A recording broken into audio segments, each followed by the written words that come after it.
Before we start, we are going to adjust our motivation, thinking that we are very fortunate because we are human beings. We have met the Buddha Dharma, and therefore, due to this condition, then we have. This means that today, even today, we can create many causes for future happiness.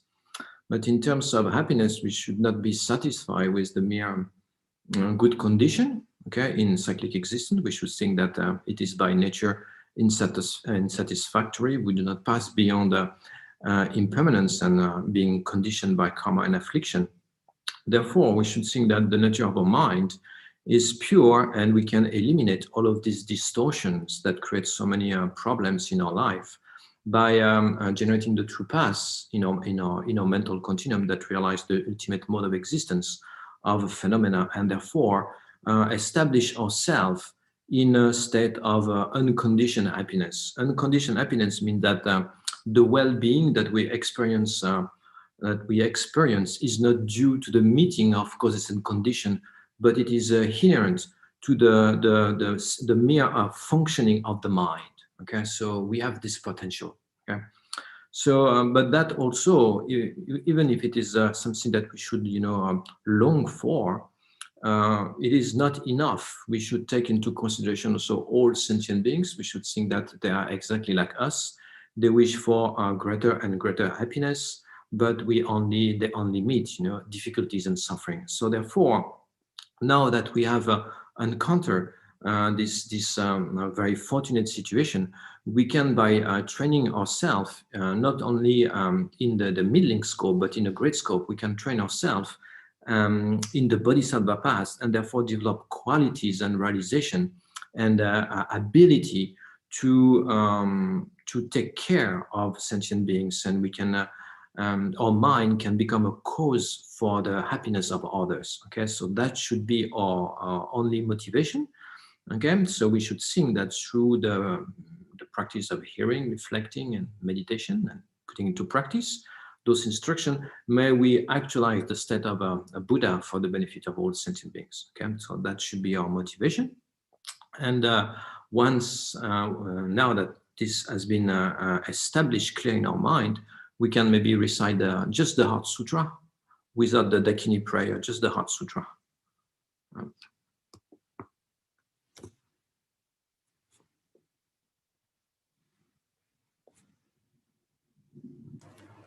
I prostrate to the Arya triple gem. Thus did I hear at one time the Bhagwan was dwelling on Masa Vulture's mountain in Rajgir together with a great community of monks and a great community of bodhisattvas. At that time, the Bhagwan was absorbed in the concentration of phenomena called profound perception. Also at that time, the Bodhisattva, Mahasattva, Arya of Lokiteshvara looked upon the very practice of the profound perfection of wisdom and beheld those five aggregates also as empty of inherent nature.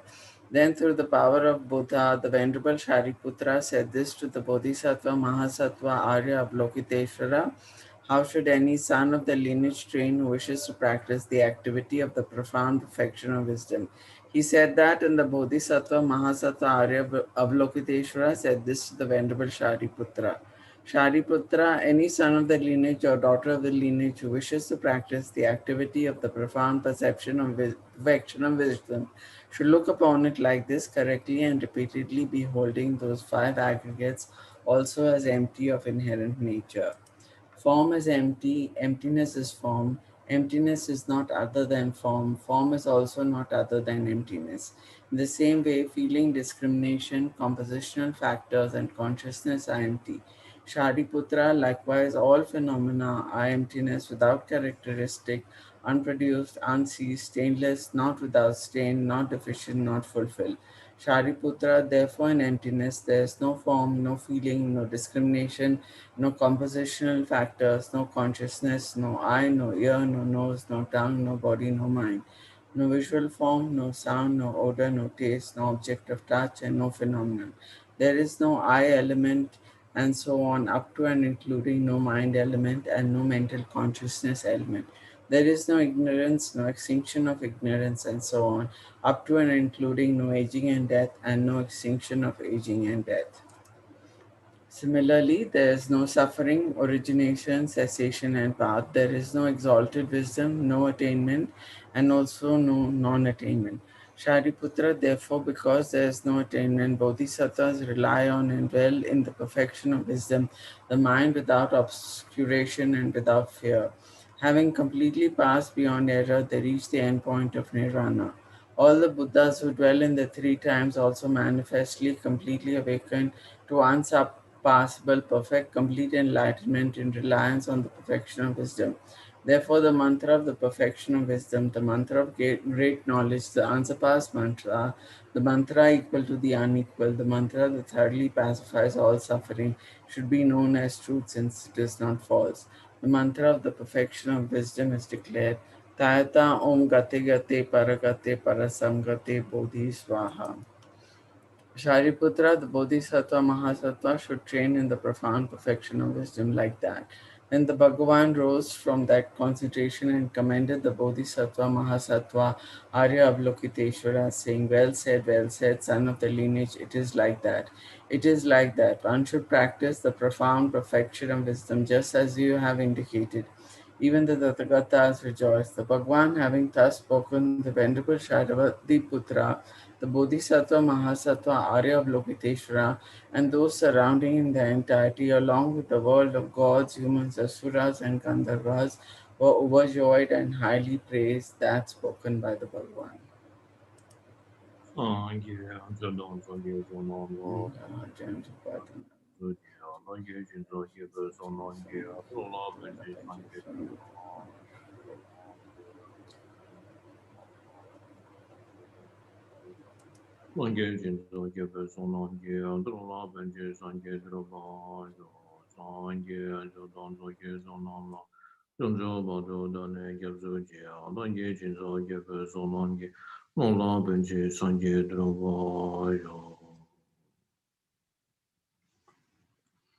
All right.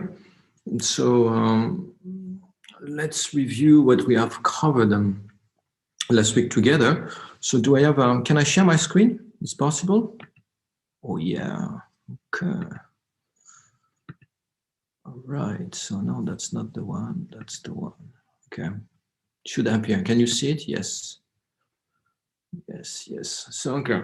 So this is something that I pick up on the FPMT website. It's for free distribution. It's some outline on of the lam-rim based on the liberation and permeable hand. It's free. You can download it for free, but it's way too detailed for what we are covering together. But maybe I selected few slides and maybe it can be useful. Okay. So here you can see the four main outlines of the lam-rim. Okay, it means that the whole lam-rim, whatever it is divided in those four outlines. We have the greatness of the author, the greatness of the Dharma, the way to listen and to explain the Dharma. So what has to be done from the side of the teacher and from the side of the student. And finally, the sequence of training the disciple in accordance with the stage of the past. And as you see, the sequence for training is divided into the three scopes: the small scope, middling scope, and the great scope. Okay, so in terms of our text, we have covered so with respect to the greatness of the author, this is covered by the stanza 1 to 4. The greatness of the teaching is the stanza 5 to 9. The way to listen is stanza number 10. So I think we are here together. And for the rest, up to the conclusion, you see it's the division of the three scopes. Okay, so we have left at stanza number 9 and 10, and especially at stanza number 9, where it says, therefore, this supreme instruction is relied on the many fortunate ones, the wise beings of India and Tibet. What analytical person would not be captivated by the stages of the past of the three beings? Okay, so the three beings, the stages of the past of the three beings, it is exactly, you see this revolutionary style of composition of the lam-rim, the stage of the past, where all the main important, you see, the important aspect of the training presented by the Buddha have been organized in a progressive manner. It corresponds basically to three wisdom. You see, there is the wisdom that is contained at that has to be developed at the beginning, where someone understands the transient nature of existence, and therefore you see there is the continuity of the mind, and all experience depending on causes and condition. Therefore, one start to be worried about the type of experience it will encounter in the future, and it start to practice in order to have good condition in the future. So it is contained. There is a certain type of understanding and wisdom there. And then there is the third type of wisdom, which is much more profound, where someone has an insight into the conventional and the ultimate nature of phenomena, and it realized that it understands that conventionally, anyway, everything is completely unsatisfactory, that no real happiness can be found in cyclic existence, and all of our experience are somehow conditioned by the result of actions. They are not under our control, and everything is empty by nature. So that person desire to emancipate himself from that modality of existence, and this is the second type of wisdom, when someone is looking for the individual liberation. And then there is the third type of wisdom that is the intelligence contained in the continuum of someone of great capacity, who does not want to only eliminate his own or put an end only to his own personal suffering, but to the suffering in general. And he assume, motivated by great compassion and having taken into consideration the connection that he has with all sentient beings, and all sentient beings have been somehow extremely kind, since beginningless time. Then he assume this responsibility of leading sentient beings toward the end of suffering. And for that, he needs to develop this, actualize his full potential, which is in the Buddha state. Okay, so that's the third type of being. So those three beings, they correspond somehow to three types of wisdom, three types of insight into the conditioned world. Okay, so so that's the three being. Then the text says, what analytical person? You see, so this is somehow we can, in Abhisamaya we can distinguish there's two types of trainee. There is the trainee that we call it the follower of Dharma, and there is the follower of faith. So the follower of faith is the person who mainly rely on the faith. So he would be inspired, you see, by the greatness of the Buddha, of the teacher of the Bodhisattva, by hearing about the qualities of the Bodhisattva, their greatness and everything. He will be inspired merely based on that, to uphold also himself, you see, to train in the stages of the path, and to actualize and to follow the Bodhisattva path. So he his mind will be moved by that consideration. But there is also the follower of Dharma, and it is the person which is of a sharper faculty and relied mainly on reasoning. Okay, so we should try to be that kind of person. We should develop our analytical wisdom, analytical ability, because the type of conviction, you see, the type of faith, the type of when you talk about faith, you have to understand that it's the conviction. And in this context, it is the conviction which is grounded in reasoning. So it is the faith based on reason. And it is therefore, it realizes its object, and therefore it is unshakable. Okay, it is unshakable. It is based on valid cognition. So the follower of reasoning, which is the one of sharp faculty, he will hear about the Buddha's teaching, you will hear about the cyclic existence and the liberation and the state of Buddhahood. And of course, you will hear also about the presentation about the truths about all phenomena, but the contradiction between the mode of appearance and the mode of existence of abiding of phenomena. And he will analyze, he will put this to a very thorough analysis. And before deciding to engage into the path and generating the mind of enlightenment, he will have necessarily validly established the possibility to actualize the result. Okay, so and therefore he will have established the Buddha as the valid beings. Okay, as the valid being. So how this is done, and this is something that we should do, even for people maybe who have not yet embraced the Buddha's path, and maybe they are wants to do it but haven't taken officially refuge. We will come to that. Then it will be important that this wish, or this stepping into the Buddha's teaching would be based on this type of reasoning. Okay, so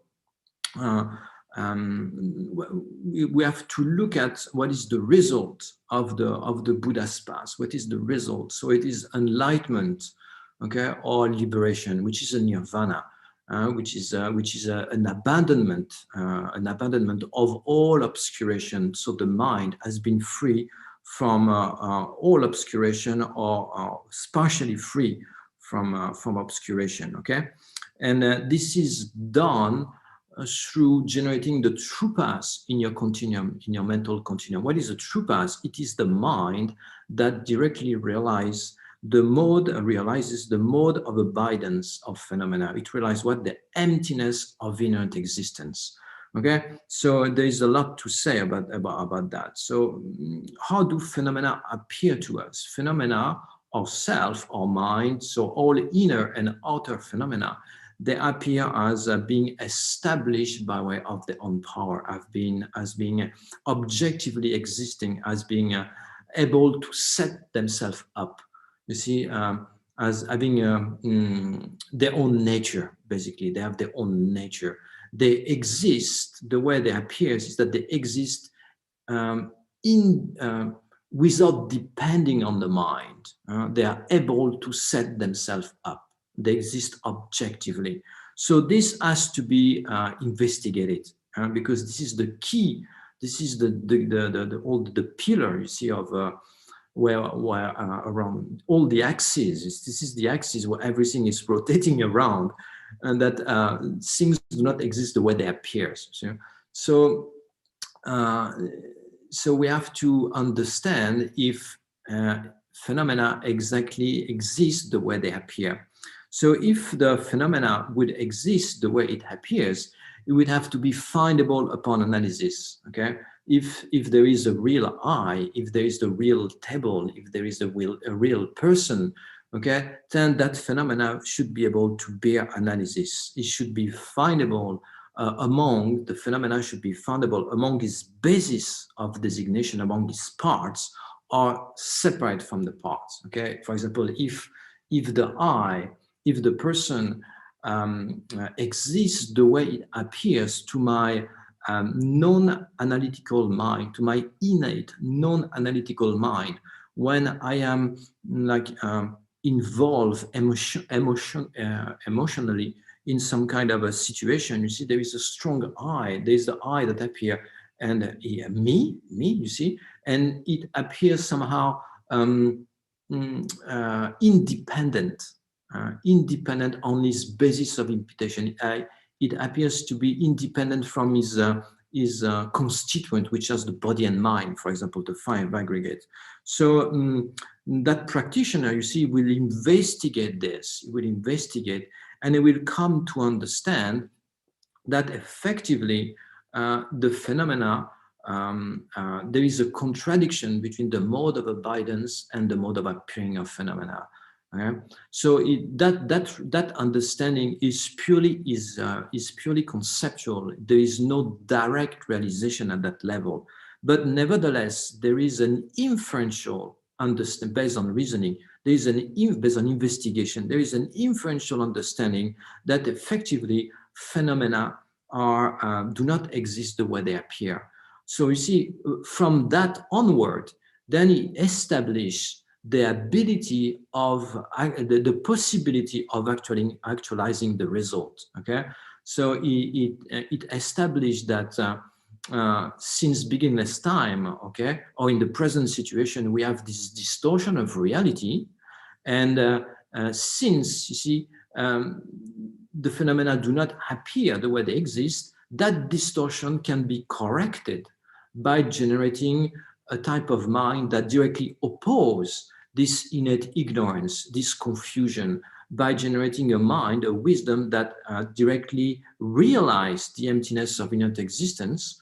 Okay, then slowly, and by familiarizing oneself with that type of mind, then the opposite mind, the discordant class, which is this conception of independent existence, can be slowly eliminated from the continuum, and one can actualize the nirvana and the state of Buddha. From to see, and at that, so once someone has gone through that process, the type of conviction that is generated in relation to the Buddha path, the Buddha's path, it is unshakable. It is based on reasoning. So that would be, you see, the follower of Dharma, the follower of reasoning. He moves on from the two truths. He established the two truths. From the two truths, he established the validity of the four truths, and he established in this way the validity of the three jewels. That means he established the validity of the Buddha as an expounder of the shore of the past. Okay, so this requires a lot of investigation, or of course requires a lot of, but this is how somehow the analytical person, you see, the analytical person moves on to develop a faith, a conviction, which is based purely on reasoning, and it is not something emotional. Okay, because something emotional has no basis. It is extremely feeble. It moves, you see. One day the emotion is there, then next day the emotion is not there anymore. Okay, so so we have to become that analytical person, and we have to develop that ability of our mind of analyzing and putting the teachings of the Buddha into a scrutiny. In this way, our conviction, our wisdom will increase, and our conviction will be stable and stable and stable. Okay, so this is something that I wanted to share with you. Then we have the four now, the third one, which is how to teach and how to explain the Dharma. And for that, we have the stanza number 10, which says, contemplate the meaning of this method that gather the essence of all the scriptures. Even teaching on hearing a single session definitely gather great waves of the assembled benefit of explaining or listening to the Holy Dharma. Okay, so this stanza is about the activity or the behavior of the teacher of the past, okay, the expander, and the disciple or the student who are listening. And we have seen last time, you see that from the side of the student, they should develop the six recognition, the six discrimination, someone sick, etc. So we have seen that. And from the side of the teacher, it should be motivated exclusively by the desire to benefit other.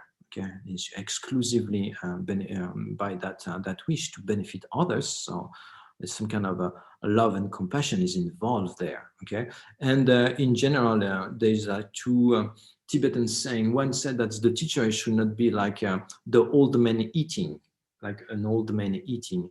So you see, when an old man is eating, because it doesn't have like teeth or the strong teeth, then he puts apart. You see, he doesn't touch all the hard food, and he only chew on the soft one. So what is the meaning? The meaning of this is that the person who explained the teaching, he should explain everything.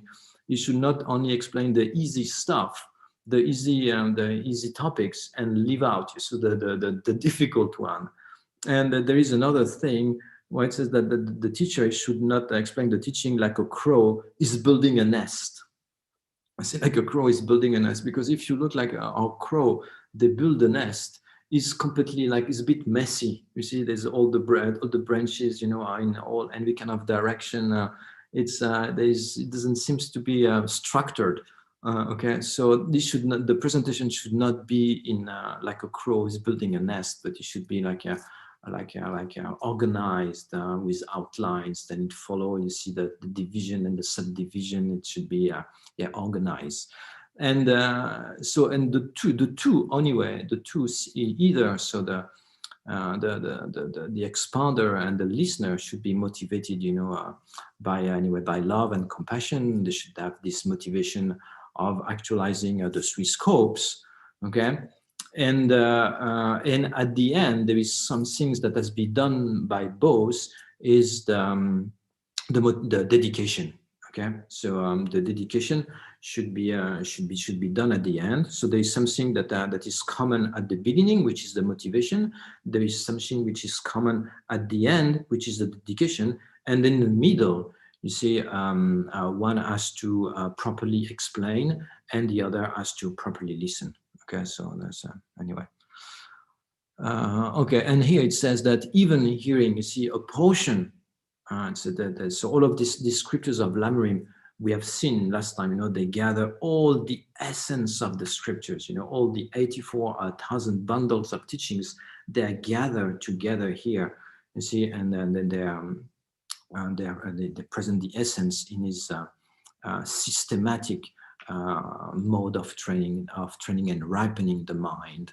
Okay, so, and he said that even in hearing, you see, a portion of this carries great benefits. Okay, so this is done. So now we are moving to the next section of the lam-rim, which is the sequence in which the disciple should be guided into the teachings.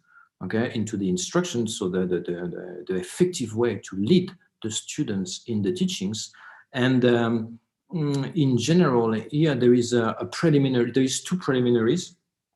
Okay, and the two preliminaries are this is specific to the presentation of the stages of the past in a Gelug school, because all the four schools of Tibetan Buddhism, you know, the Nyingma, Kagyu, Sankhya, Gelug, they will have their own literature on the stages of the past. And the Sankhya, they will have the Lamdre, the Kagyu, they have the ornament of liberation of Gompopa, and then the Nyingma, they have the word of my perfect teachers. And it is pretty much the same. It organized in the three types of being.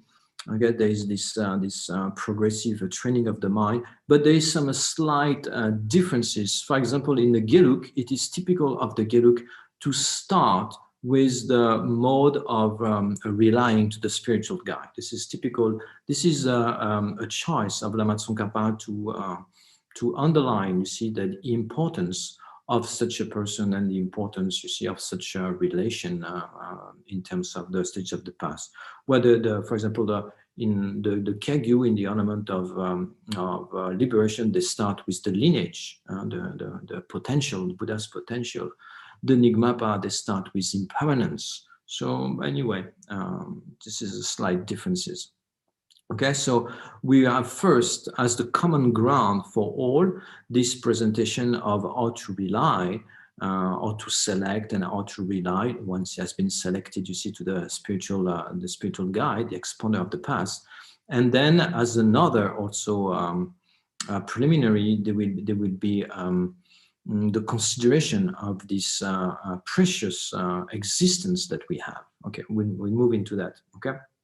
So let's start with the stanza 11. And the stanza 11 says, rely correctly and with effort in thought and action on the holy spiritual friend, the teacher of the path, and the foundation perfectly bringing auspiciousness for all the excellent collection of this and future lives.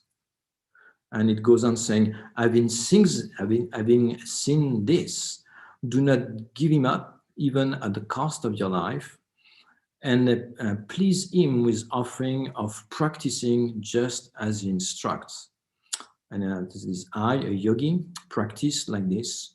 If you desire liberation, should do likewise. Okay, so we have the stanza 11 and 12.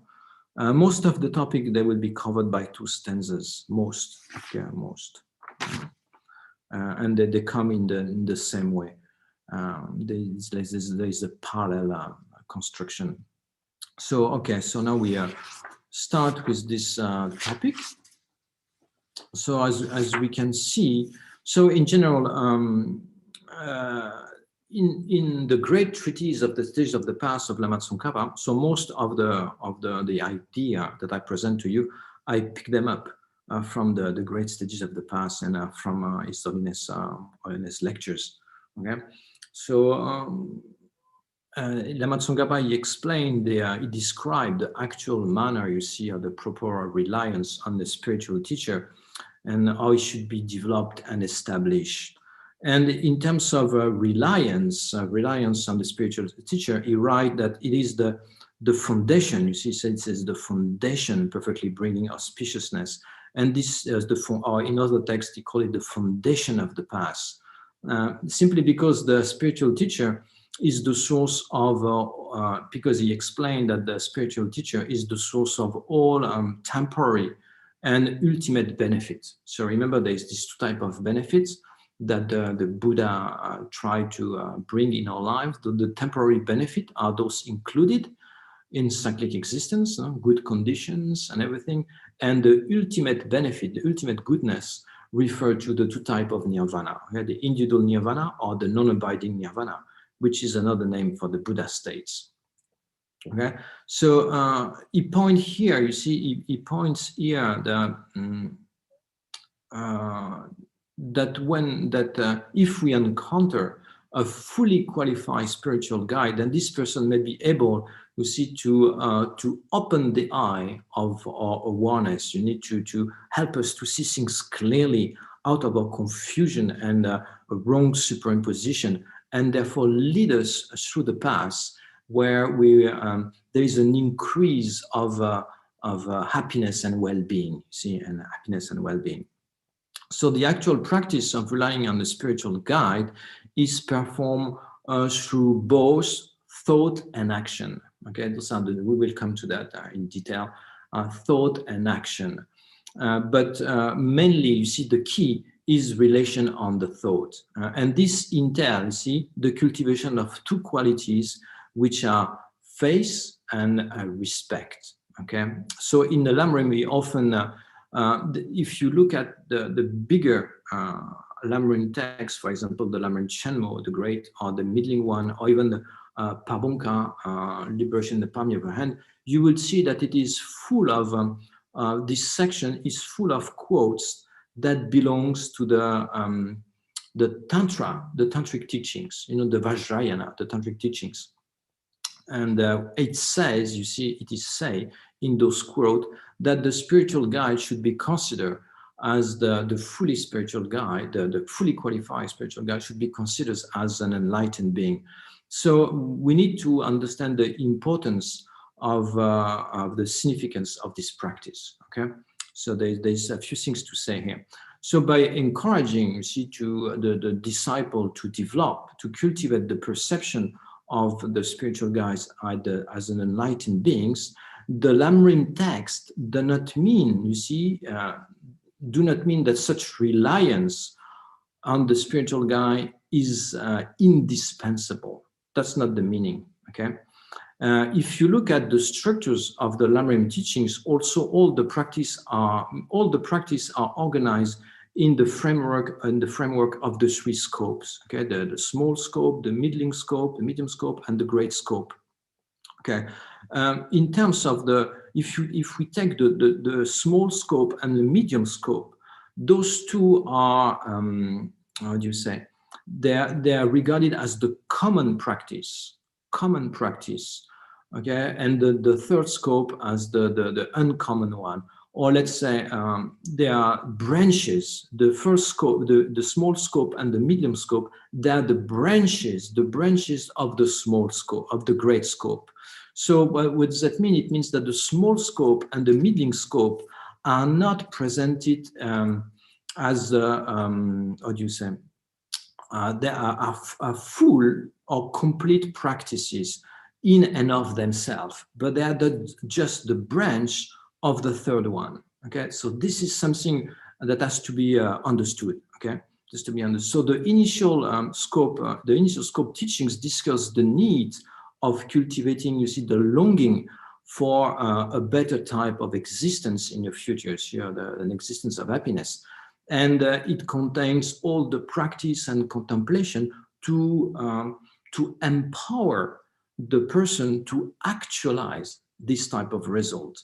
And the middling scope, in the middling scope, we find the teachings on the four truths, the first two truths, the true suffering and the true origin, and the three trainings.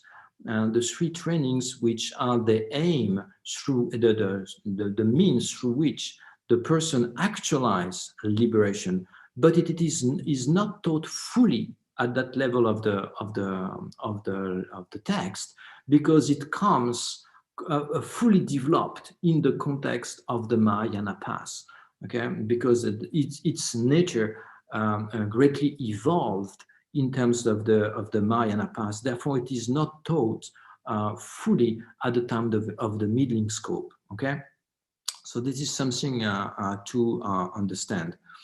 So the point is that the lam-rim texts are written assuming that the ultimate aim, you see, of the student is to enter the tantra path. So the lam-rim are just there to make you a suitable vessel to enter the tantra path. Okay, in order to reach enlightenment, which is the final objective, Yeah.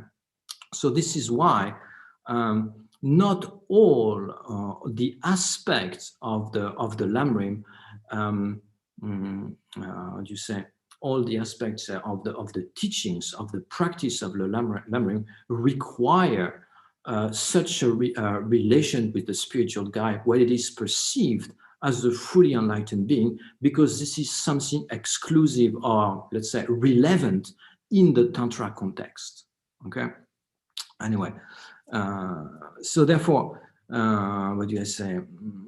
Yeah, the lam-rim teachings, they present the idea, you see, of perceiving the teacher as the truly enlightened beings, but it does not mean that every single spiritual practice depends on such a reliance. That's exactly as it's been said. Okay, so the cultivation of this perception of the fully enlightened beings, okay, from the side of a teacher, from our side, respective to in respect to our teacher, is relevant only in the context of the tantra, of the Vajrayana vehicle. Okay, so the actual reliance on the spiritual guide is done through the cultivation of a certain attitude, a certain thought. In particular, okay, what has to be developed is faith, admiration, and respect. Okay, and based on the recognition of the kindness of this person, you see, thoroughly revealing the path to enlightenment for us. Okay, so in fact, the very purpose, we have to understand the purpose. The purpose of cultivating such attitude is to arouse enthusiasm in us for dedication to our practice. Okay? The more appreciation we have for the person, you see, for to reveal this path, this instruction, the more we will be inclined to put them into practice, the more we'll be enthusiastic in putting those instructions into practice. So by cultivating a thought of admiration and respect, we develop a deeper appreciation for our spiritual teacher, which embodies, you see, those qualities. So in this way, our commitment and dedication is arose. You see, it's naturally increased. So that's the meaning behind developing such on faith and respect. It's to receive the greatest benefit from the meeting. So we have met such a person, okay, that revealed the past to us, and to be able to extract the maximum benefit from that situation. Then from our side, if we develop such and such attitude of respect and faith and respect, then there will be great benefit in terms of the production of the appreciation and therefore enthusiasm to put this into practice. Okay, so that's the meaning behind. That's the meaning behind. Okay, so now let's see how this is taken to mind. So the text there, the foundation perfectly bringing auspiciousness. You see, the foundation perfectly bringing auspiciousness, we call the excellent collection that will arise later. Okay. And the spiritual teacher kindness in the past. So what does that mean? It means that even according to the scriptures, even our fortunate condition, they say, somehow is due to having been under the care of spiritual teacher in the past. Okay, so first we should understand the necessity of relying on the spiritual guide.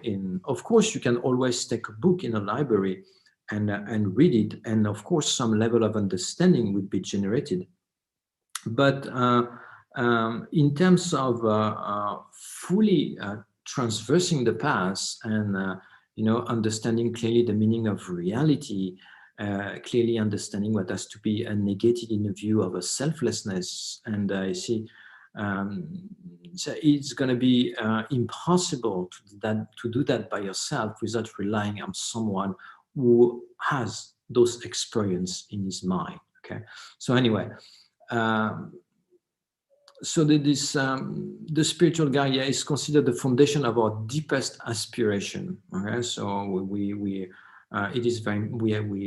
desire to actualize this at the very least, this happiness in the future life, or the nirvana, the non-abiding nirvana. And the foundation for that, who is going to give us the means to actually actualize those scope, is the spiritual guide. Okay, so even in terms of ordinary activities, when you want to learn even cooking, you see, you need someone to show to you how to do it. Even if you want to go to a destination which is unknown, you need someone to explain you see, how you have to reach that destination. So in Gompopa, the ornament of liberation we were mentioning before, there is a quote, and it says the travelers need a navigator for traversing an unknown route, an escort for making a dangerous journey, and a horseman for crossing a mighty river. And this exactly embodied the qualities of the spiritual guide. So the navigator, you see, it supplies information, and the disciple, in this way, the disciple knows the way. The escort, what is the escort? The escort, he remains close through the journey, and the disciple, you see, do not wander astray. And the horseman provide the energy that drive the disciple to reach the goal. So the teacher, you see, is the source of all temporary and ultimate goodness, and the production of the production of the quality in our mind, and the reduction of the fault in our mental continuum, and the generation of the knowledge, somehow it is traced back to his activities. See? So this is the way we should see the necessity of finding a fully qualified spiritual guide. And in terms of its characteristics, I say, because not anybody can be a spiritual guy. He's not only someone, you know, like me, just exposed what he had read or meagerly reflected on, but it is someone who has a particular set of quality, and those qualities are defined by Maitreya in the Mahayana Sutra Alankara, you say, and he has 10 qualities. So the spiritual guide of the Mahayana, he has 10 qualities, and so we should find someone with those 10 qualities. And in terms of the Tantra, you see, it must have like 2 sets of 10 qualities extra. So it needs for even more qualities for the Tantra. So in terms of those 10 qualities, the first 3 are very important, okay? Maitreya said that, so it is discipline, serene, and completely pacified. So the first one is, it is the mind which is controlled by pure morality, okay? So this means that the spiritual guy, his mind has been pacified, okay? Controlled. So it is the first level of pacification. The first 3 qualities, they represent 3 levels of pacification, of subjugation of one's own mind through the power of the 3 training. Okay, so the first one is the mind which is controlled by pure morality, which is the higher training in ethic. So the higher due to higher training in ethic, you see, the mind has turned away from a wrong object and wrong action. So it's not only wrong action that you have stopped, you see, wrong action of harming other and oneself, but you also turn away from wrong object, the object of attachment, object of aversion. You see, you have turned away from those objects. In particular here, I have to do with the object of attachment. So the Oden people, you see, the Sangha, they are the perfect illustration of those who uphold the higher training in ethic, but doesn't have to be Oden person. Yeah, doesn't have to be. And then the second one is the mind, which is pacified and undistracted through the practice of concentration.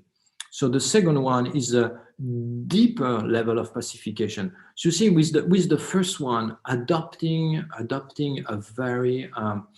very good ethic, then somehow the affliction reduced already. You see, by stopping certain action, and which involve not cutting yourself from the interest, or reducing, let's say, or pacifying the interest in certain objects, then you will also pacify the affliction that consider those objects. Okay, so there is already a level of pacification of the affliction involved by the practice of ethics. And now we move on to a second level of pacification, which is more profound, which is the pacification which is generated or produced through the higher training in concentration. So here we talk about an ability to withdraw the mind peacefully inside. You see, to abide in concentration idly. Here we talk about calm abiding. Okay, calm abiding. So due to the higher training in ethic, in concentration, the mind, the affliction are not manifest. So you see, with the first training, the affliction are reduced, somehow pacified, reduced. With the second one, they are rendered non-manifest. And then we have the third level of pacification of the mind, which is the mind thoroughly pacified by discriminating wisdom.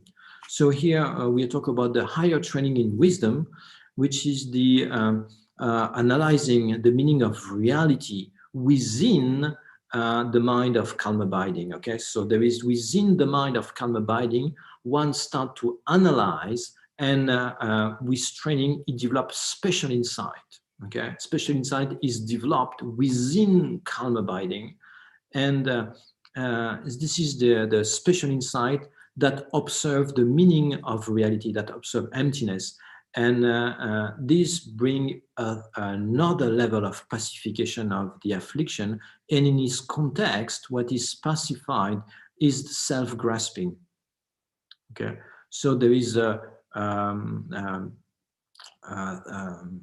reduction, like a reduction of pacification of the self-grasping at that level. So those first three qualities are the most important, and of course, very difficult to find in a single individual. Very difficult to find. So due to that, you see, due to the first training, the first three training, the highest training in ethic, in concentration, and in wisdom, there is the certain knowledge and experience that arise in the mind of the person. Okay, that is very profound. So then we have the fourth quality.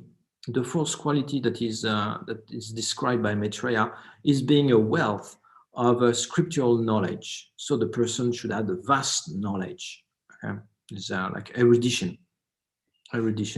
because he should be able to explain in very different ways, different manner, the same topic for different type of person. You should be able to go into the great detail. With some people, they don't need details. Some people, they require details. So anyway, you should have a wealth of scriptural knowledge in terms of all the main subject and the vast aspect, the explicit, the hidden meaning of the perfection of wisdom, the explicit meaning of the perfection of wisdom. I see the discipline and the abhidharma. Okay, the treasury of them. Vast wealth of scriptural knowledge here is requested. And the fifth quality is the realization of suchness. Okay, so the realization of suchness, at the very least, it should be inferential. So here there is a thorough knowledge of reality.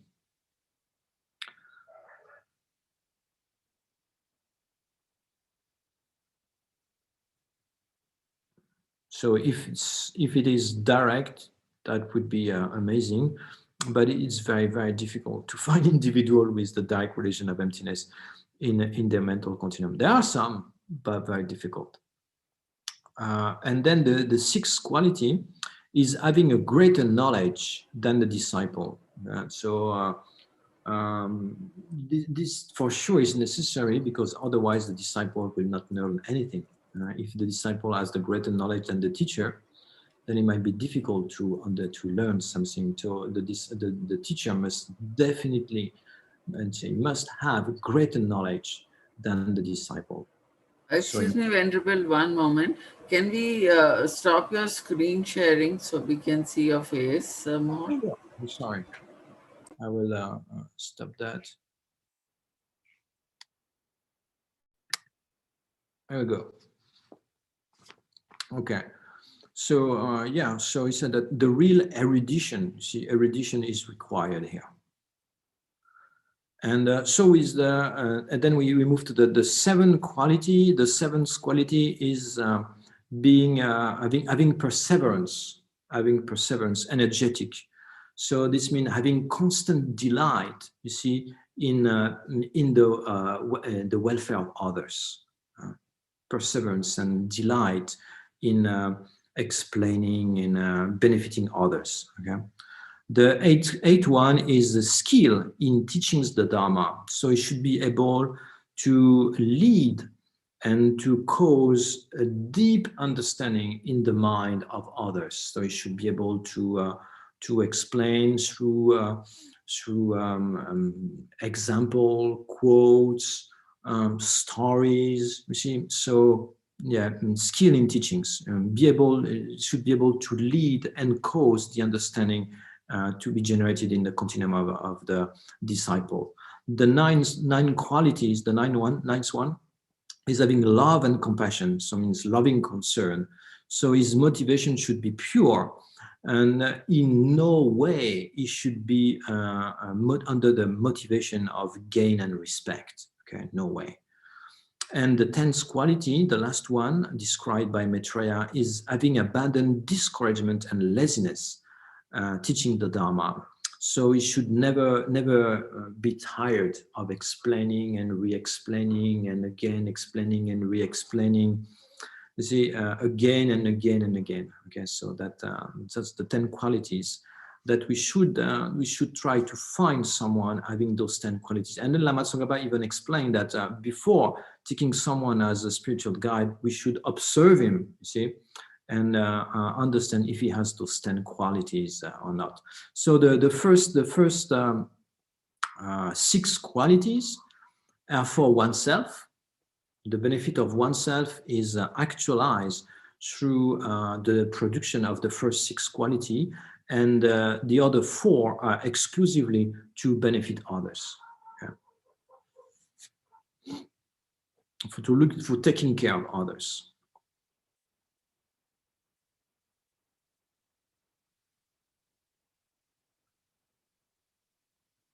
Okay. And then normally there is also we talk about the qualities of the teacher, but some texts they also mention what are the quality of the student, you see. And in some texts they present the quality of the perfect disciple. So they present like 5 qualities. We have three are mentioned in Aryadeva's 400 stanzas, and there's 2 more qualities in his self commentary. So we end up with 5 qualities. So the first one is the right student. So we're talking about the right student. He should be a non-partisan. Non-partisan means being impartial, not being attached to one's own view, one's own system, one's own side. You see, because otherwise the qualities of others, of the teacher, of other presentation will appear some defect anyway. So one should not be attached to his own system, should be completely impartial. So one should not practice something because it is his own system. That's the point here.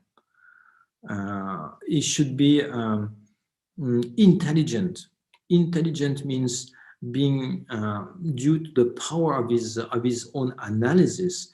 He will be able to understand in terms of the presentation of the teachings, in terms of the presentation of the past, what has to be adopted and what's to be discarded.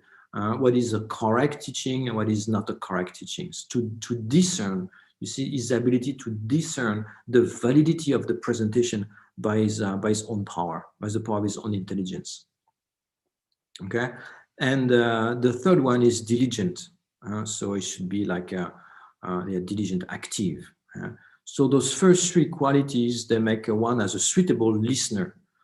Suitable listener, where qualities, you see, the quality contained in the exposition will appear as qualities. And so we have 2 more qualities which explain the way to conduct one's mind during the listening of the teachings. One is to have respect for the teachings and respect for the instructor. Okay, so that the 2 one. So that the 5 qualities of the student, we should check, you see, if we have those 5 qualities. Okay. Then in terms of following, then the text says correctly relied, okay, with correctly rely. So correctly rely means to rely by thought and action. Okay, that's the point here, to thought and action. Thought and action means, in terms of thought, we have, as we said before, 2 aspects that has to be developed, is faith and respect. The faith is developed through contemplating the qualities, like the 10 qualities we have seen before, contemplating the quality of erudition, of exposition, of realization that we can see in our teacher. And so in this way, this a phase of conviction, a clear phase, you see, arise in our mind, and that can become a longing phase, a longing phase. You see, we have to see the teacher is important because it is perceived as the embodiment of those qualities, and it is therefore something we wish to become. Yeah, we wish to become. So it is important, therefore, you see, to have this this image in our mind where there is an embodiment of qualities, because we understand that it is possible to actualize, and there is this desire that is produced in us also to actualize those qualities of wisdom and compassion. It is the embodiment of those qualities. And respect, and the other aspect, so faith, and the other aspect is respect by contemplating his kindness. Okay, so the teacher, you see, it should be perceived as the one who manifests in our life the Dharma. Okay, so the Dharma come to our life, and all the benefit of the Dharma will come to our life due to the activity, the kindness of the teacher. So by contemplating in this way, we can develop those two qualities. So basically, due to imparting the teaching on us, if we follow the teachings, then we will move, we will be led from a life of suffering and limitation to the perfection of happiness, liberation. You see, the liberation and the perfection, or the perfection of enlightenment. So because of his kindness, we should hold him with the greatest as possible respect. Okay? And we should be prepared to put into practice what is the instruction that are explained. So that's the point. So this is for the mind aspect. Okay, so correctly means through body, and so mind and body.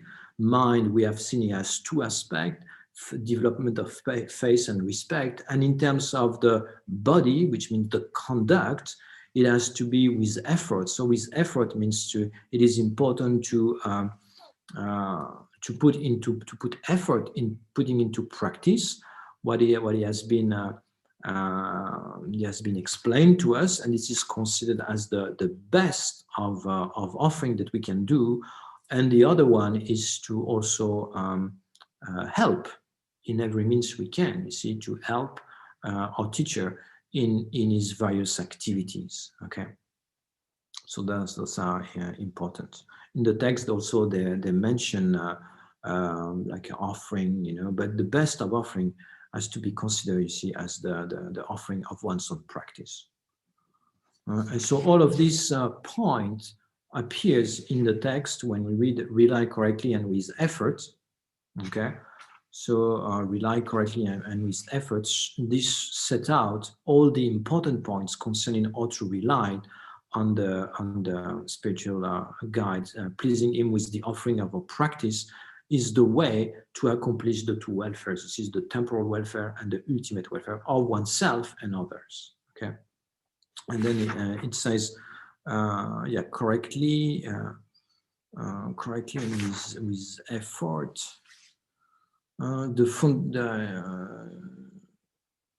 So the line that says Holy Spiritual Friend, the teacher of the past. So this is a line that recalls the 10 qualities that we have mentioned. So through this line, Holy Spiritual Friend, the teacher of the past, this is this connects with the 10 qualities. And rely correctly and with effort set all the important points concerning how to rely. We have seen this. And having seen this shows how it is necessary to train in cutting through the extreme with analytical meditation. You see, there is here again, for all the different aspects of the teachings contained in the three scopes, The analytical meditation is very important, even though at the beginning, maybe people might be inclined in a single-pointed meditation, non-conceptual meditation, or actually, to pacifying the conceptual aspects.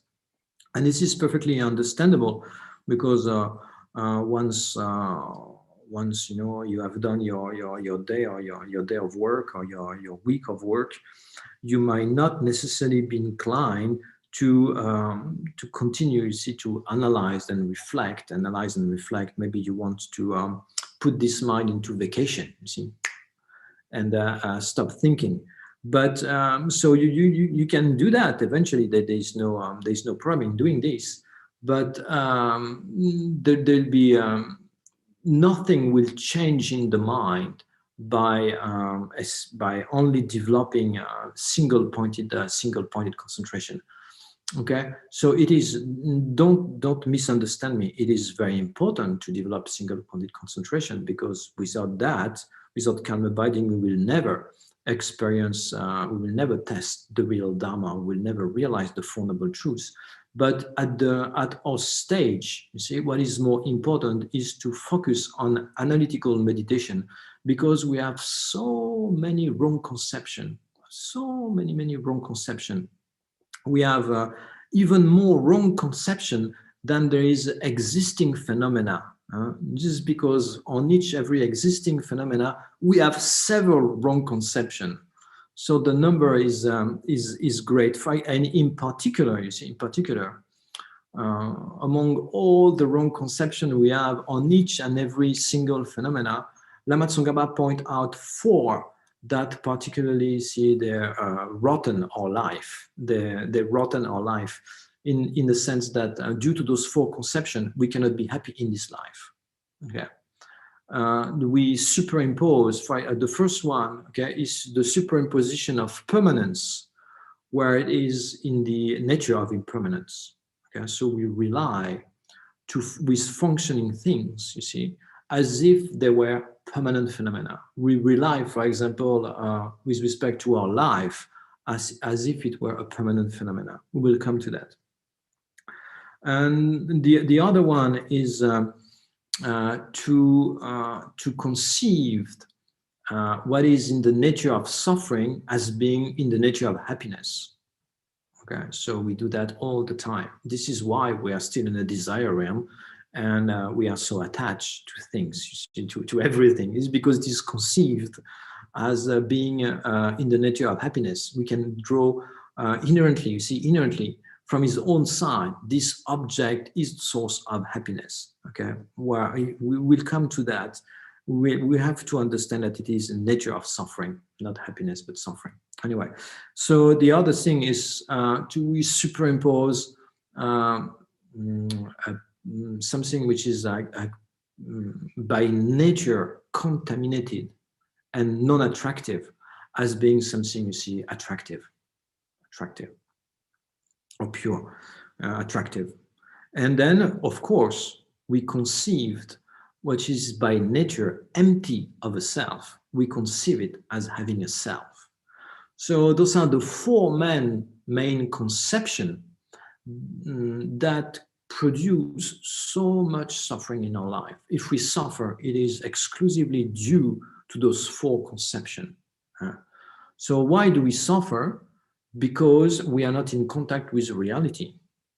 A wrong conception. What is a wrong conception? It is a superimposition. See, it is something that you project on the phenomena, and when you think about the phenomena, or when you see the phenomena, then you enter in contact with your projection, with the concept that you have about the phenomena. You do not enter in contact with the objective reality, or the objective object of knowledge itself, but what we see, what appears to our mind is mixed with what we think about the object or about the person. So that the concept appear mixed, you see, with everything that appears to us.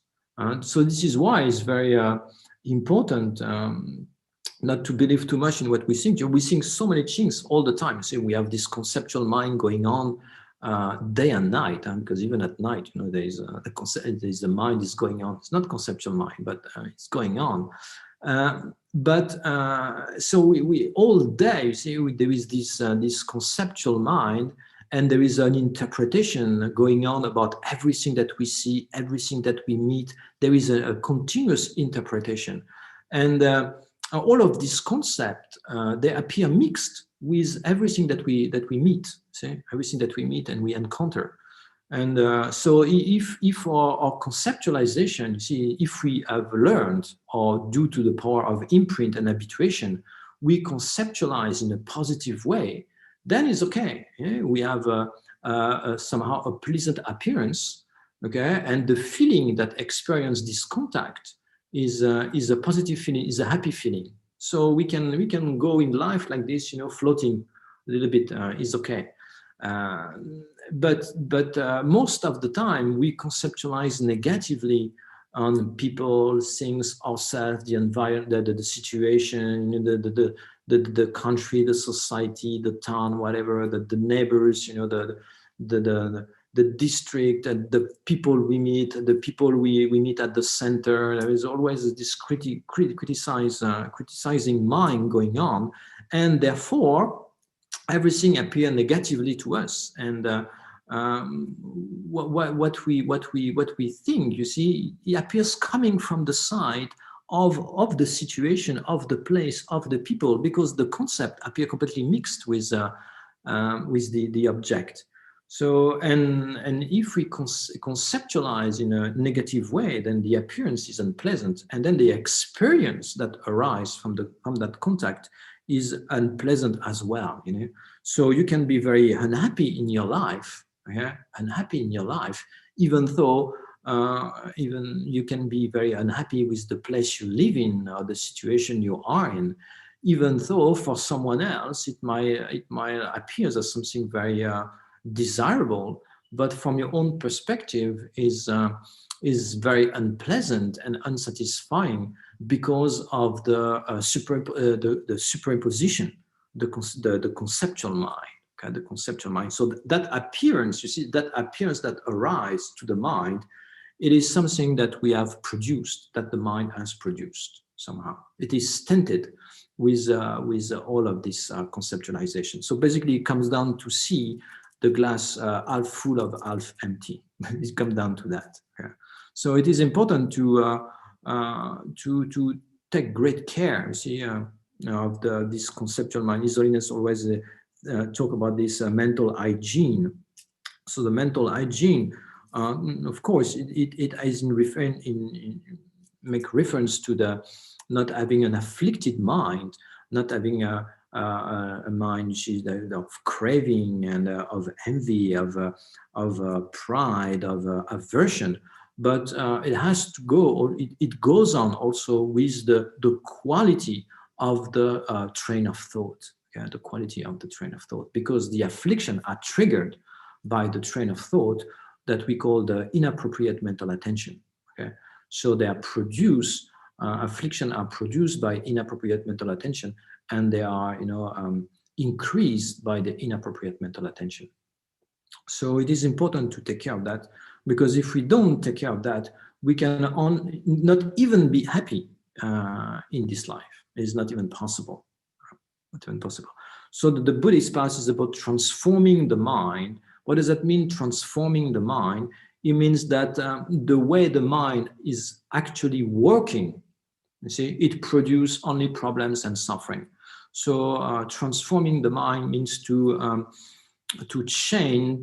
change the very functioning of the mind, and this starts with having a different outlook on things, on ourselves, starting with ourselves, but other people around us. You see, just having a different outlook to see people in a positive light. And ourselves also in a positive light. Anyway, we'll come back to that when we reach the middle scope. The body, then after, likewise, okay. So having seen this, shows how it is necessary to train in cutting through the extreme with analytical meditation. So yeah, I'm back to the beginning of my my speech. And so what I was saying is that analytical meditation is very important at the beginning, because it is only through analytical meditation that we can eliminate wrong superimposition. Okay, the concentration, even if we have like a strong concentration, the concentration itself, it is the mind that abides on one object. Okay, it does not produce any clarity. It does not work as an antidote. Therefore, this single point in mind, it cannot do anything by itself, against the conception of permanence, against the conception of nature of suffering as being happiness, about the contaminating as being attractive, about the selfless as being a self, as having a self, cannot do anything. And this is why, and anyway, at our stage, at the beginning stage, it's not even been possible to develop calm abiding, because the mind, as a preliminary to develop calm abiding, the mind has to be pacified by the training involved into the three scopes. And because all of this training in contemplation, in analytical meditation, reflecting on impermanence, reflecting on the nature of suffering, developing love and compassion, will pacify to some extent the mind. It will like pacify the coarse manifestation of the affliction, and on that basis, the development and calm abiding will become possible.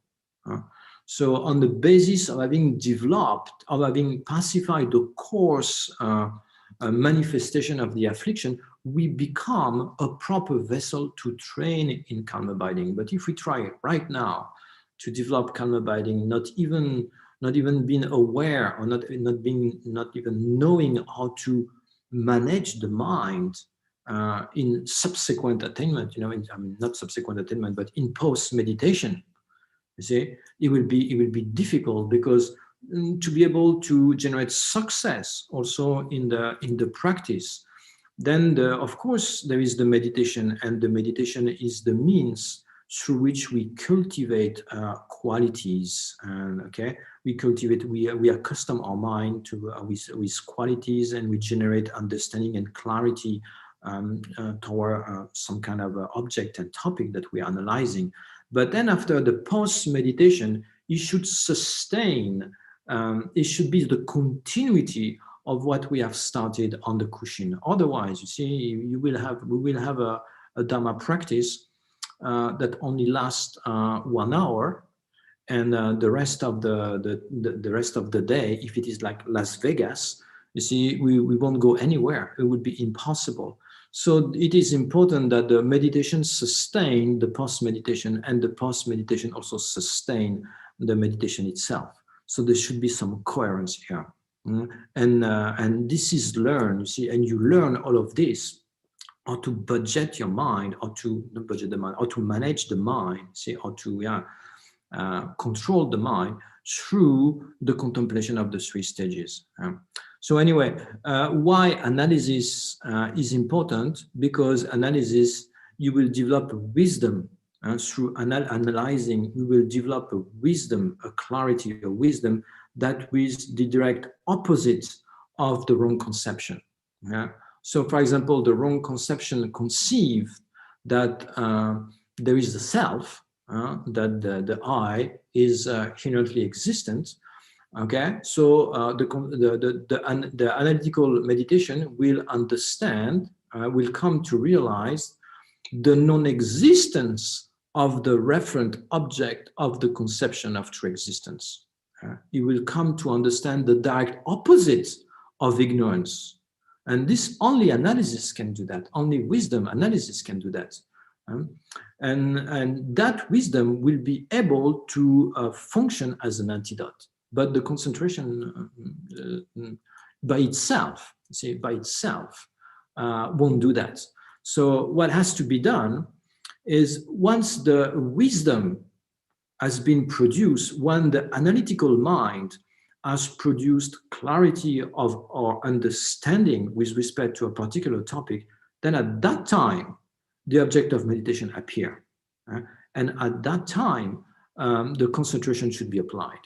So in each and every session of our meditation on the stages of the past, there should be an alternance between the analytical meditation, and a single-pointed meditation. Okay, so there should be a part where, through analysis, through contemplating the stanza that are here, or through contemplating quotes, or through contemplating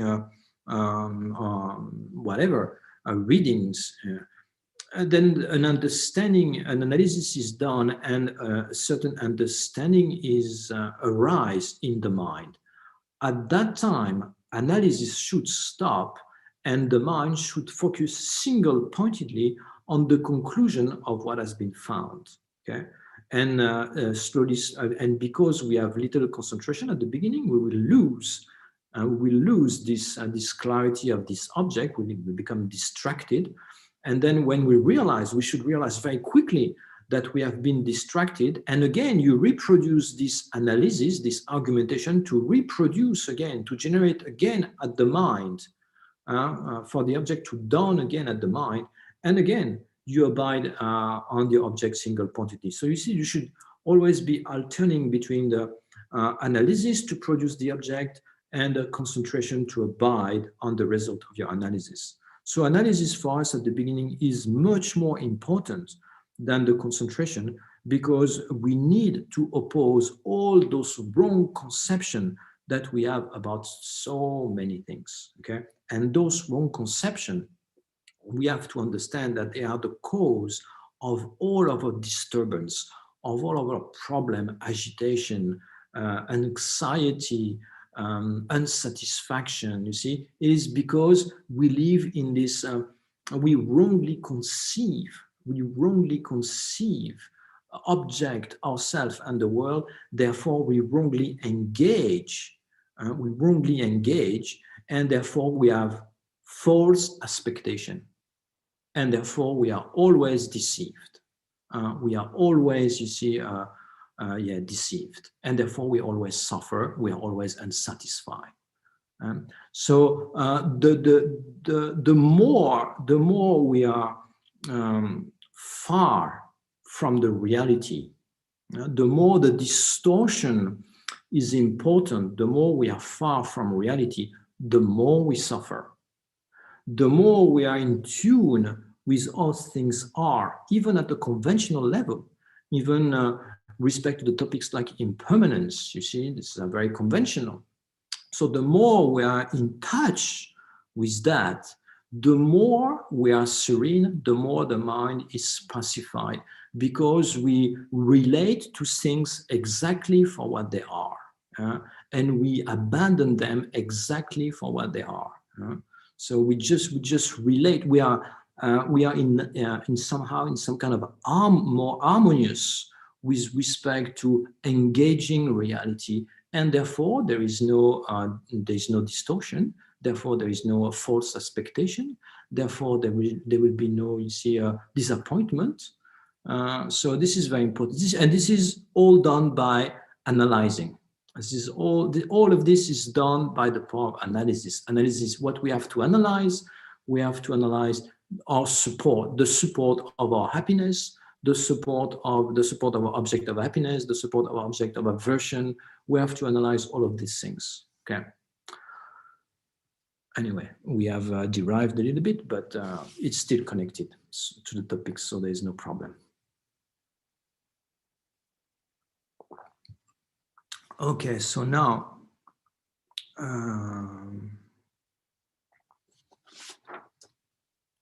so it says, having seen this, okay, so this is the cutting through analysis. Do not give him up, even at the cost of our life. So I've been seeing this also as to do with the contemplation of the analyzing, you see, contemplating the benefit of correctly relying with the spiritual guide, that all of our quality will increase, all of our suffering will diminish, we will make progress along the path, We will open, we will start to see things clearly, our mind will be pacified, blah, blah, blah. And the inconvenience of not doing so. Okay, the inconvenience of not doing so. This comes also. So all of this topic anyway here is presented very briefly also because we have to cover the whole path, the whole text in 7 sessions. And we can spend 7 sessions on each and every topic, basically. And anyway, if you're interested in knowing more about those subjects, you have to refer to the lam-rim Shenmo, the intermediate lam-rim, the lam-rim Jinwa. Okay, those are translated into English, or you can also read the Liberation, the Palm of Your Hand. Okay, those are very topics I explain very, very extensively. Okay, and then after it says Lama Tsong Khapa, he give himself, you see, the manner in which he practiced. He said, I, a yogi, I practice like this. Yeah? And then the instruction on those who desire liberation comes on, and it's if you desire liberation, you should do the same. You should practice likewise. Okay? So based on his, this is composed. You see, it's called a song of experience. Nyamgur, a song of experience. So Lama Tsong Khapa is speaking out of his own experience. This is what I understood. This is how I practiced. This is what I experienced. If you want to experience the same, if you want to reach the same result, then you have to you have to practice in the same way. That basically the text here. This is basically what it's about. Okay, so now we move to this other preliminary. There's so this is the first preliminary is, you see, how to rely on the spiritual guide, on the spiritual guide. And now we come into the section on how to gain, if I can come back to maybe my chart from here. Okay, so we are here, we have done here. So the sequence of guiding the disciples. So the first, that preliminary is the route of the past, you see, how to relate to the spiritual guide. And now we go to the proper training, and the proper training is divided into 2. There is like how to generate, you see, the intention to take the essence of this life, yeah? How to generate in the mind of the disciple the intention to take the opportunity of what he has, and then the second aspect is actually taking, see, this opportunity. So actually, those 2 divisions comes here. Let me see in my outline here.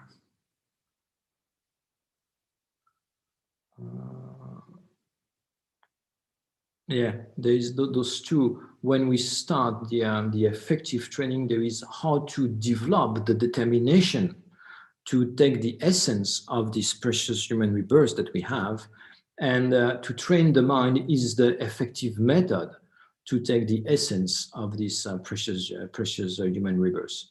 Okay, this precious life that we have. So now we enter into the section which is can be entitled how to develop the determination to take the essence of this life, and then we have the presentation of the precious human rebirth. Okay, and this is stanza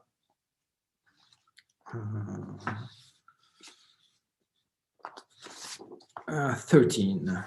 Okay, stanza 13,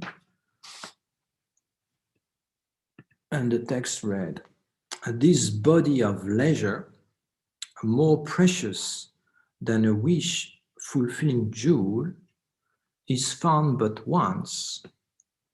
Through difficult to obtain again, it finishes quickly as the lightning in the sky. Having reflected in this way, I realize that all the worldly activities are like winnowed chaff, and sees its essence continuously day and night. Either the yogi practice like this. if you desire liberation, you should do likewise. So here, there's a Then shall I share it on the screen, the text? if you wish, yeah, of course. I mean, I suppose that everybody, I mean, the student, they might maybe have some the text, but yeah, why not? We can do that. Yeah. Okay, so here you see actually two aspects of the training have been brought together here in two stanzas. One is the presentation of the contemplation of the entity, the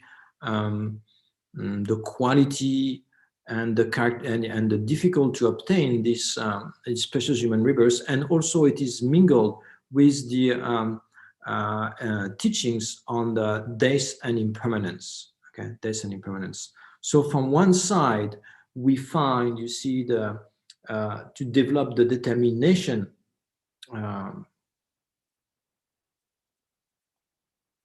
the determination to take the essence has those two aspects. First, to clearly understand what we have obtained and the difficulty to obtain it in the future. And in second aspect, to understand that it has to cease, it will cease, and it can cease at any moment. So we'll go through that. There is a particular contemplation to go through. And even though it is extremely abbreviated in this literature, actually there are many aspects that has to be extracted from the text. Okay, so first it's this body of leisure. You see, it says this body of leisure. So we call it the leisure and endowments. So those is in reference with the 18 quality of the precious human rebirth. So first we have to distinguish between a human rebirth and a precious human rebirth. A human rebirth, we all know what it is, but a precious human rebirth, we might not be clear about what it is. So even though you have a human rebirth, you might not have, some people might not have a precious human rebirth. But if it is a precious human rebirth, it is necessarily a human rebirth. So there's three possibilities here. Anyway, so the precious human rebirth has 18 particular qualities. 18 particular qualities. Okay, that so to be a precious human rebirth, you need to be born as a human for sure. But also those 18 particular qualities, they have all together in this, and to be experienced simultaneously in this life. Okay, so if you miss one of those qualities, then it is not a precious human rebirth. Okay, we'll come to that. So this it has 8 qualities and 10 endowments, or sometimes it's called a richness, 10 endowments. Okay, so the 8 liberties, the 8 freedom, we call it freedom or leisure. Here it's called leisure. It's 8 attributes. Where if you were reborn in one of those 8 conditions, we will not have the leisure to practice the Dharma. That's the meaning here. Okay, so there are 8. We'll come to that. And the 10 endowments, okay, those are say aspects that contribute, that allow us, you see, to be able to carry on the practice. So one it is very similar. One is in terms of what we have what we have avoided, and from the other side is what we have gained. Okay, what we have gained, what we are endowed with. So those 8, freedom or leisure, they simply need to be free from 4 non-human states. So in Buddhism, we think that there, of course, there is all of this various type of rebirth. And if we were reborn in one of those 4 non-human states, it would be impossible for us to practice the Dharma. So we are free from those four. So the four are, as you know, the hell, the spirit, the animal realm, and the long life God. So long life God is a particular type of being which is in the form realm, in the level of the force concentration, in a subdivision called great result. So people who are born there by the power of their, we call it immovable karma, which is a very powerful karma. They take rebirth there, thinking that it is some kind of liberation. And basically they enter an absorption, which is, there is only two discrimination, one at the beginning and one at the end. And during the rest of the time, which is a very long, the karma is very powerful, so it is a very long period of time. This is just blank. The mind is just blank. Okay, so we are free from those four states. That being reborn in one of those four would be a major obstacle to practice the Dharma. Anyway, I'm not going into much detail. You can read about this. And then there is also the four states which pertain to the human realm that we have also avoided.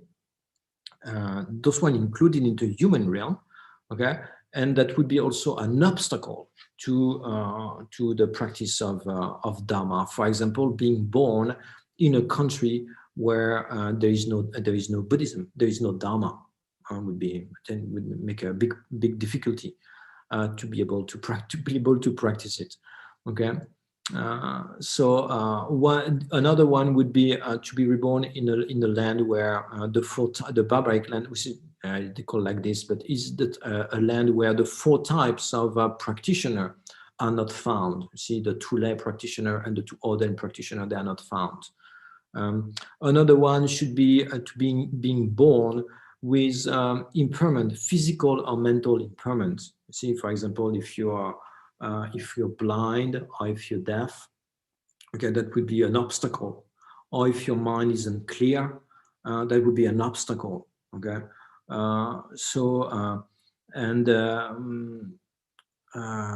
okay, even so now, you see,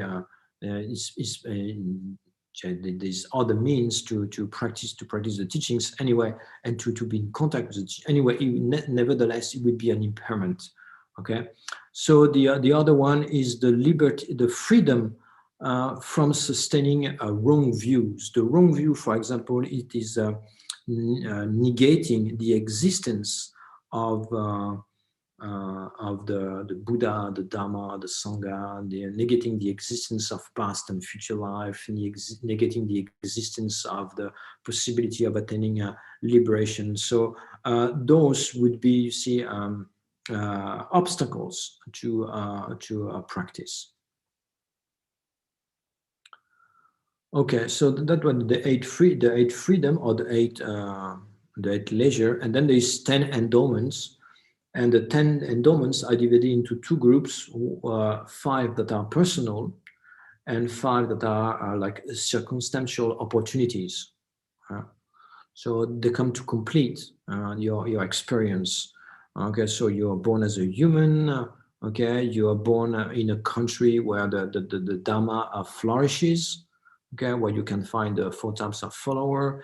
You abide in a country. You abide where you have no mental impairment. Okay, which is the opposite of the other one.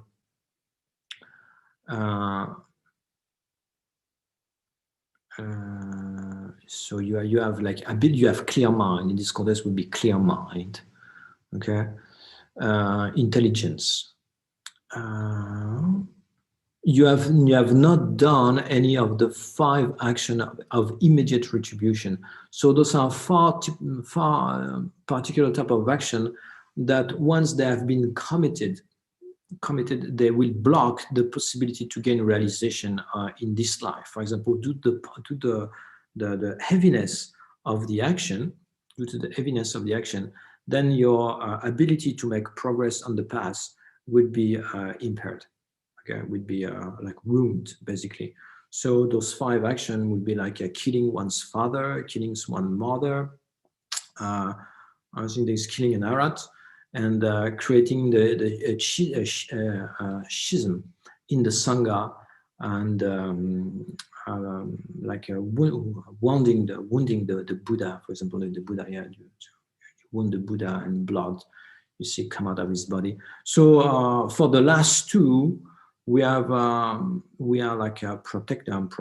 No, that's not the term. We cannot commit them because we are not in the presence of the Supreme Nirmanakaya. Okay, the last two, which is creating a schism in the Sangha, in the community of followers, and also harming the body of the Buddha, those can only be present when the Supreme Emanation body is effectively present. Though this cannot happen for us now. It happened in the past at the time of the Buddha, and but for us is not possible. What the other three are possible. Okay, and the fifth one, which is belong to one's own continuum, is to have faith. Okay, faith of conviction in the three groups of teachings of the Buddha, which are the three Pitaka, which are the Sutra Pitaka, the Vinaya Pitaka, and the Abhidharma Pitaka, which are the classification of the teachings. We have gone through that on the first session. So because we have faith, okay, then you are inclined. Because you have conviction, then there is we are inclined. And this is, you see, in the type of culture that we're living now, environment with the type of information that we are filled in all our life. I really feel that growing up, you see, and having interest in teachings of the Buddha is the kind of it's not easy. It's not easy. It's developing interest in those things, in the teachings of the Buddha. Having conviction in that is not easy. We are not helped, basically. Okay, and then we have five others which are circumstantial. One is to being born in a world where the Buddha has appeared. So according to Lama Tsong Khapa, we don't have this one because there is no Buddha right now. In terms of Buddha here, we mean like a Supreme Nirmanakaya. Okay, so we might have 17, not 18, 17. We have taken rebirth as a human in a world where the Dharma is pure and is still pure, and you see, and is taught. Okay, so this is the case. Being reborn as a human in a world where there's still some people who practice the Dharma purely. Okay, so there are some practitioners. Not only the Dharma exists, and it exists fully, and is still somehow immaculate, pure in terms of the scriptures. They are not have been corrupted by wrong interpretation, okay, wrong commentaries, wrong interpretation. Not only that, but there is also people who are practicing it purely and who actualize the meaning of the scriptures. So from the Dharma of scripture, they actualize the Dharma of realization. Okay, and also there is. We live in an environment in a world where there are benefactors, okay, that help the practitioner. For example, there are people who create, you see, who open Dharma centers where you can come and receive the teachings. There are people who dedicate out of devotion for their teacher, you see, or for the Dharma. They dedicate their life, you see, to help. To carry on, you see, the activity inside of those Dharma centers will help their teachers in terms of their activity, and there are also people who help those who want to study, who want to go into a retreat, and also who sponsor translation, publication. You see, so we live in this type of environment. Okay, so those are the 18 attributes of the precious human rebirth, and due to those conditions, then we can actually right now practice the Dharma. Okay, so those conditions, those 18 attributes, They are not something that exists, you see, somewhere. It's not something abstract. They are present, those 18 attributes, they are present at every moment of our life. They're always with us, always with us. So what does that mean? Because we are born with these precious human rebirths, this means that at every moment of our life, we can choose, you see, to continue to produce suffering and cyclic existence, or we can choose to create the cause of a vast happiness in the future, or we can create the cause for liberation, or we can create the cause for becoming, you see, the protector, a refuge for others. And those qualities, those attributes, they are always there, day and night. Even when we sleep, they are present. See, and if one is missing, it would be a major obstacle for us to be able to practice the Dharma. What does that mean? It means it would be impossible for us to produce the cause for our future happiness.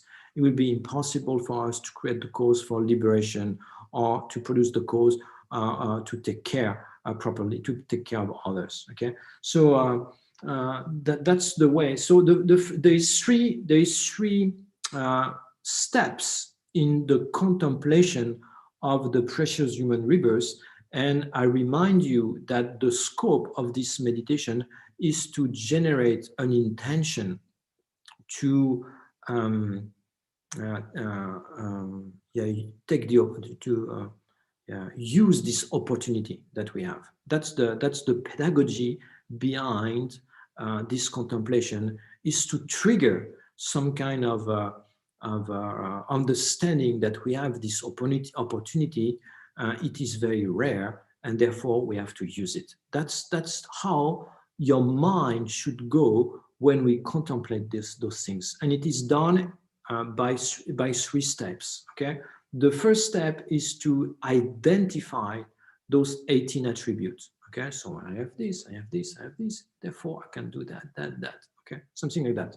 Okay, so to identify the nature, the entity of the precious human rebirth. The second step, okay, it is illustrated by the other line of the text, where it says, "It is more precious than a wish granting jewel, the wish fulfilling jewel." So what does that mean? I've said last time, no, a wish granting jewel is some kind of mythical object. Maybe it exists in some dimension, I have no idea. But let's say it's a mythical object that when you possess it, when you have it, all the wishes of this life can be fulfilled. That's it. Just by thinking of it, it materializes. This precious human rebirth is even more valuable than this wish fulfilling jewel, because on the basis of this precious human rebirth, we can create happiness for infinite lifetimes.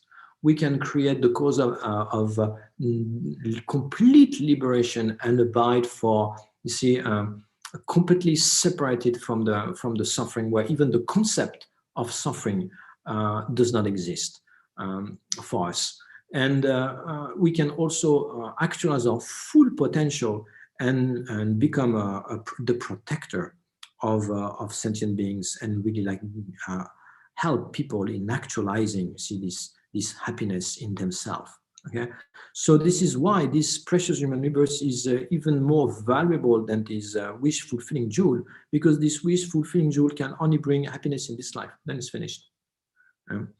So there comes the second aspect, which is to contemplate the potential of this life, the potential of this precious human rebirth. Because you have this precious human rebirth, you can become the architect of your next life. Okay, you can you want to experience a particular type of happiness and well-being. You can produce the specific cause to experience that specific type of happiness and condition. This is covered in the section of karma. We'll come to that. It's very precise. You have identified some kind of recurrent suffering in your life or situation. you don't want to experience, you can stop, identify, stop the cause in order not to experience in your future life, you see, the type of dissatisfying situation that you're experiencing now. So you can really become, if you understand well the teachings, you can become the architects of your future experience. And not only that, you see, by generating, by understanding the empty, by understanding emptiness, the meaning of reality, and generating this wisdom, realizing directly emptiness, we can attain the individual liberation. We can attain the definite goodness, which is the individual liberation, and experience a state of happiness which is not unconditioned, that does not depend on the aggregation of circumstances. Just the mere functioning of the mind, because it's continuously engaged reality, it is deprived of distortion. Its mere functioning produces an extreme happiness, instant by instant. Okay, that's one thing. Or not only that, we can also sustain or associate, conjoin this wisdom with the activities of the bodhisattva, with the practice of the six perfection, generosity, ethic, patience, enthusiasm, concentration. Okay, and then we can actualize the state of Buddha, where the state of happiness is even described as being inconceivable, and we can become spontaneously, we can actualize the purpose also, we can benefit, become a source of peace and happiness for others. Okay, so that's what we have. That's what we have. So if we contemplate in this way, it will slowly produce this desire, see, to make use of this situation. And then there is the third step in this contemplation that has to be added, is to contemplate the difficulty to obtain this in the future. So you have to contemplate the also difficult, how difficult it is to re-experience those same situation in the future. And you have to do that from different angle. You have to reflect on the law of cause and effect, and to come to understand that this life is produced. The first thing is practice a pure ethic. What is the cause? The cause for higher rebirth, like human rebirth, for example, is the pure ethic. So you have to abstain yourself from killing, stealing, sexual misconduct, lying, harsh word, dividing speech, gossiping all the time, and you have to abstain yourself from a craving and the mind which has a harmful intent and the wrong views. And then you have to also practice generosity. The generosity has to be also associated with your ethic to be able to have a good condition in the future. And all of this, and you also have to practice somehow the development of wisdom in order to have a clear mind and to have an intelligent and clear mind in the future. And all of this has to be sealed by a very heartfelt dedication. Has to be somehow, because the dedication will like direct all of this potential in a particular manner. So it has to be sealed by dedication in order to to experience in the next life a precious human rebirth again. Otherwise, you might take rebirth, in other fortunate circumstances where practice is more difficult. Can be the level of happiness might be higher, but this implied anyway a major difficulty to practice. You see, so this human life is considered to be the best support to initially enter the path, because the happiness is not so intense, the suffering is not so intense compared. Relatively, of course, it can be very intense, because compared to a higher realm of existence, And there is also a lot of freedom, a lot of moment where there is no suffering and no happiness. So therefore, you see, it allows the possibility for reflection. It gives us the possibility, the freedom to reflect on something that goes beyond the mere worry, being worried to escape the intense suffering, or to be completely inebriated by the bliss of the happiness which is experienced at the level of the sense, for example. Okay, so it is a very the very they're considered the best support to initially enter. So so it is very difficult to obtain. And the next step is to consider the difficulty in terms of by way of number, So you look at, for example, just the human being, now 7 billion. How many have a precious human rebirth? And this is one over a million or something like this. I don't remember exactly. Sometime one time Isolin he came out with some numbers, and then those who actually have the precious human rebirth and actually use it are even less. And those who use it and who actually, you see, generate a result, they're even less. So even if you take in terms of all the compared to the number of animals, you see, if you take into consideration the number of animals, insects, and even in a meter cube of water, how many sentient beings there, you see, then the number of human is very, very small, and the number of those who have a precious human rebirth is even smaller. Okay? So and then if you take into consideration all the type of beings in the whole cyclic existence, then there is this analogy where the Buddha was with his disciple, and someone made a question, and he asked the Buddha, how many are those beings, abiding in the lower realms and moving to the lower realms? And he said that the Buddha said, take into consideration all the particle of dust on the surface of this world, and he says that's the number. And then the other one said, wow, then how many are those abiding in the upper realm or moving, transmigrating to the upper realms?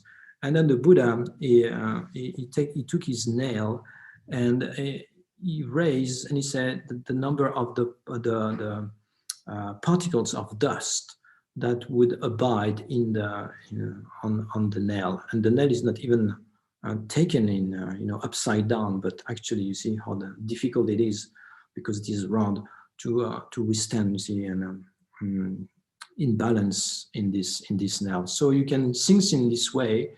Another way also to look at it is in terms of analogy, and then you have the analogy of the blind turtle. Okay.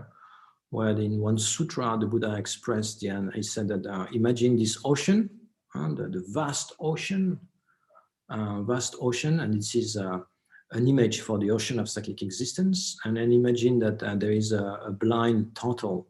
So the blind turtle is the sentient beings, and is blind because it is blinded by confusion, ignorance.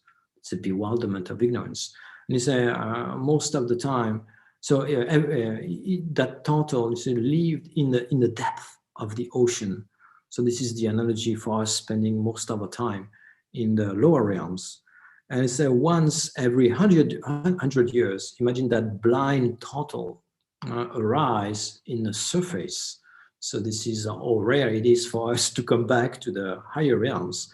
And imagine that there is a piece of wood and that floats on the surface of this vast ocean, and that piece of wood has a hole. There's a hole.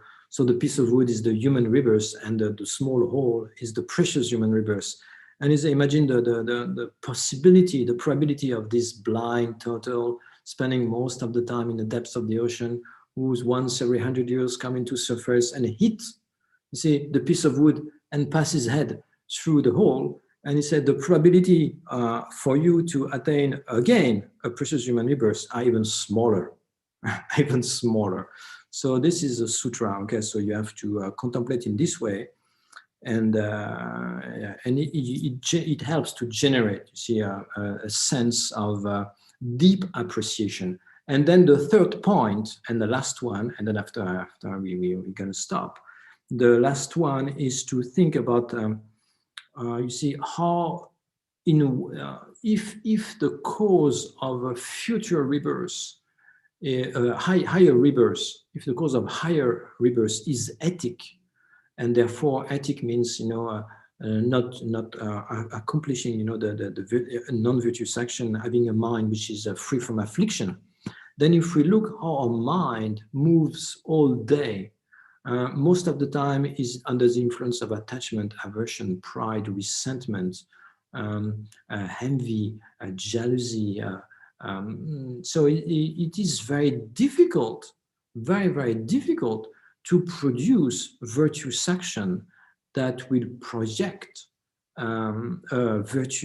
higher rebirth, you see. So if you take one day, how many negative action we create because we are motivated by this type of mental attitude. And if we take one life, and if we take like countless life, then we have like a potential for suffering, which is like immense compared to the potential for happiness. So if we contemplate in this way, you see, we come to have a very deep appreciation for the situation in which we are, and arise the desire to take the opportunity, to take the opportunity to put this into practice. So usually, you see, we always contemplating, oh, I'm not like this, I don't have this, I'm not like this one is better than me, or I wish I had that also. So we always feeding our mind with insatisfaction by having a negative outlook on ourselves, you see, and eventually it leads to being depressed, to this feeling of being unable, not having anything, to being worthless, etc. To all of this negative feeling, you see, that we have. So this is revolutionary, because you contemplate how great the situation in which you are is, what the fantastic potential for happiness that you have, also for benefiting others. So to experience the benefit of this contemplation, you don't need to be a yogi, you don't need to be to meditate for 10 years. Very quickly, you see, you experience this feeling of extremely being very satisfied, very grateful, very grateful for what you have, and you really feel that you are golden. You see, you're golden. So it is very important for us beginner to on a daily basis have this contemplation of the precious human rebirth associated with the contemplation of the 9-round meditation on death and impermanence that we will see next week. Thank you very much, and I'm going to stop here for today. And so we'll meet next week, and we'll start with the second half of these stanzas, where it presents the contemplation on death and impermanence, okay, which is the other contemplation that is used to generate the desire to use this opportunity. So you see, with this meditation, we generate the desire to use this opportunity. And with the meditation on death and impermanence, we generate the desire to use this opportunity right now. So those two together, they should be associated and included in a single session. We'll come to that. Okay. Thank you very much. Okay. And see you next week. So maybe now we can do some dedication. Maybe Shanti kindly can lead the dedication.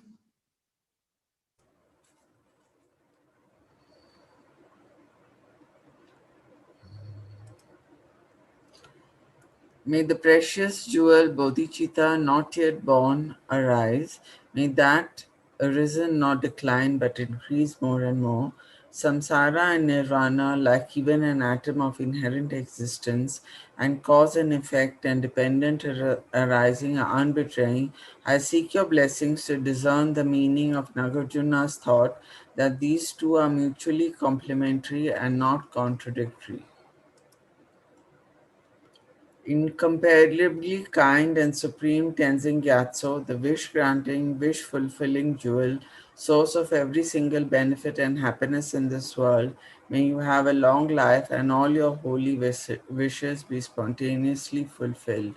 You who uphold the subversive moral way, who serve as the bountiful bearer of all, sustaining, preserving, and spreading Manjunath's victorious doctrine, who mercifully accomplish magnificent prayers honoring the three sublime ones, Savior of myself and others, your disciples, please, please live long. Thank you, Venerable, and all those who participated. See you next week. Thank you. Have a good week. Thank you, Venerable.